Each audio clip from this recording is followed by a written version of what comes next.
আগে সবার ফার্স্ট আজকে ভিডিওতে বলে রাখি, ধর্ম হোক যার যার, বড় মা সববার।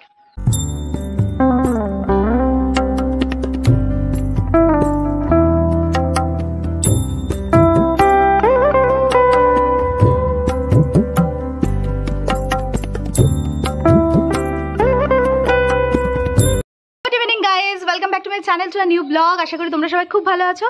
তো ব্লগটা দেখতে থাকো। আই হোপ কি তোমাদের এই ব্লগটা দেখতে ভীষণ ভালো লাগবে। সো চলো ব্লগটা স্টার্ট করা যাক।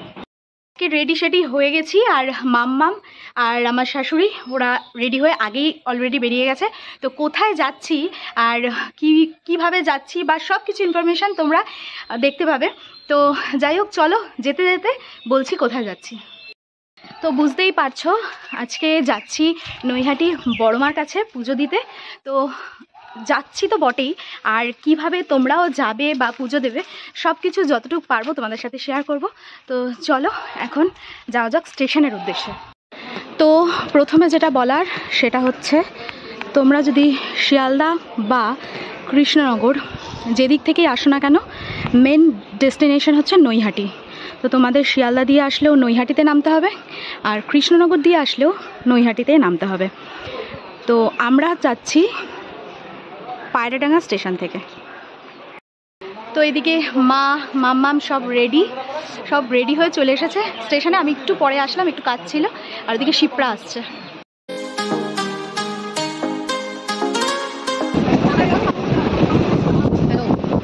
নৈহাটি স্টেশনে নামার পর ওভারব্রিজ দিয়ে পার হয়ে যেতে হবে 1 নম্বর প্ল্যাটফর্ম টিকিট কাউন্টারের সামনে, বা ব্রিজ দিয়ে নেমেই যে বাঁহাতের রাস্তাটা পাচ্ছ ওটা দিয়েও যেতে পারো।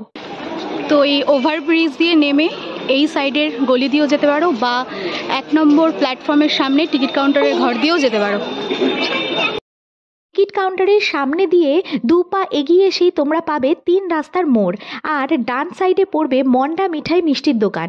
এই দোকানের পাশ দিয়ে যে রাস্তা সেটা দিয়ে সোজা চলে যেতে হবে। তো আমরা যখন এসেছিলাম কালী পুজোতে, তখন আমরা ভোরবেলা এসেছিলাম, পুরো ফাঁকা, শুধুমাত্র বড়মার কাছেই ভিড় ছিল। বাট দিনের বেলা এখন তো দোকানপাট সবই খোলা। আমরা আগেরবার যখন এসেছিলাম তখন ভোরের দিকে এসেছিলাম, বাট কালী পুজোতে তো তোমরা জানোই প্রচণ্ড পরিমাণে ভিড় থাকে। তো যাই হোক, কালী পুজোতে এসেছিলাম, তো আবার এসেছি বড়মার টানে। স্টেশনের কাছ থেকে মাত্র 7-8 মিনিটের দূরত্বে বড়মার মন্দির। কোনো টোটো বা রিক্সার কোনো প্রয়োজন নেই। যদি বয়স্ক মানুষ সাথে থাকে তাহলে তোমরা টোটোতে যেতেই পারো। বড়মার মন্দিরের কাছাকাছি আমরা চলে এসেছি, তবে প্রচণ্ড মনে হচ্ছে লাইন, যেহেতু আজকে শনিবার প্রচণ্ড ভিড়। তো আগে আমরা ডালাটা কিনে নিই। মন্দিরের পাশ দিয়ে প্রচুর দোকান তোমরা পাবে, যেখান থেকে পুজোর সামগ্রী কিনে তোমরা পুজো দিতে যেতে পারো। 2 রকমের ডালি থাকবে, 101-এর ডালিতে মালা থাকে, 51 ডালিতে কোনো মালা থাকে না, আর নিজেদের জিনিসপত্র তোমরা ওখানে রেখে যেতে পারবে। তো এই সামনে মন্দিরের সামনের দোকান থেকে আমরা ডালা নিলাম। এই যে ডালা, আমাদের 3-4টে ডালা টোটাল। প্রত্যেকটা এই ফুল দিয়ে হচ্ছে 101, আর ফুল ছাড়া 51। মন্দির থেকে 2 মিনিটের হাঁটা পথে গঙ্গা। তোমরা চাইলে গঙ্গা দর্শনও করে আসতে পারো, যেখানে কালী পুজোয় বড়মাকে নিরঞ্জন করা হয়।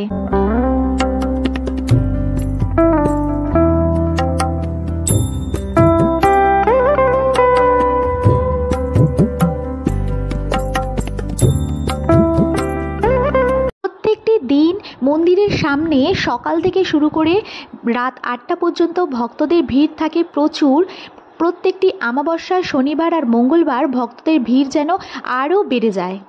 বড়মার কাছে পুজো দেওয়ার সময় সকাল 8টা থেকে দুপুর 1টা, তারপরে আবার বিকেল 4টে থেকে রাত 8টা পর্যন্ত। তোমরা সেই বুঝে যে কোনো টাইমে মনের ভক্তি নিয়ে বড়মাকে পুজো দিতে পারো।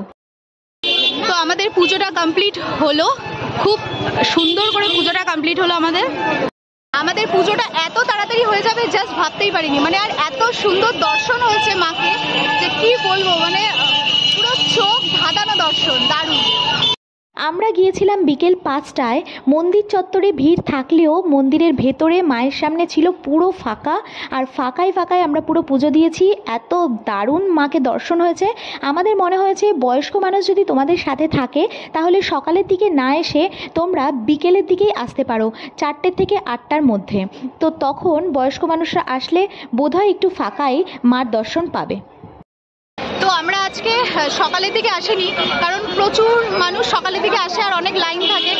আর দ্বিতীয়ত আমার শাশুড়ি যেহেতু আসবে, তো বয়স্ক মানুষ, আমার মনে হয় মনের ভক্তি থাকলে যে কোনো একটা টাইম চুজ করাই ভালো, কারণ বয়স্কদের খুব চাপের মধ্যে না দাঁড় করিয়ে এই টাইমটা একদম এক্স্যাক্ট টাইম। এত সুন্দর দর্শন হয়েছে, তোমরা তো সেটা দেখতেই পেলে, একদম ভীষণ মানে পুরো ফাঁকা ছিল। এখন আবার একটু লাইন দেখা যাচ্ছে, এখন একটু ভিড় হয়েছে। মন্দিরের সামনে মানুষের ভিড় আর পুজোর লাইন দেখে তোমাদের চিন্তার কিন্তু কোনো কারণ নেই, কারণ মন্দিরে প্রবেশের পথ একদিক আর বাইরে বেরোনোর পথ আরেক দিক। মন্দির কর্তৃপক্ষ সমস্ত কিছু নিয়ম মেনেই সুষ্ঠু সহকারে সব কিছু পালন করছেন। আর মন্দির থেকে পুজো দিয়ে বেরিয়ে তোমরা মায়ের ফটো একদম মন্দিরের সামনেই পেয়ে যাবে, বা যেখান থেকে পুজোর ডালা নিয়েছো সেখানেই পেয়ে যাবে। তাহলে আজকের ভিডিওটা এখানেই শেষ করছি, দেখা হচ্ছে অন্য কোনো ভিডিওতে। যদি ভিডিওটা ভালো লেগে থাকে তাহলে লাইক কমেন্ট শেয়ার করতে কিন্তু একদম ভুলো না। আর বড়মার দর্শন যদি তোমাদের এখনও না হয়ে থাকে তাহলে অবশ্যই গিয়ে বড়মার দর্শন করে এসো, আর কমেন্ট বক্সে একবার লিখো জয় বড়মা। তাহলে আজকের মতন টাটা অ্যান্ড গুড নাইট।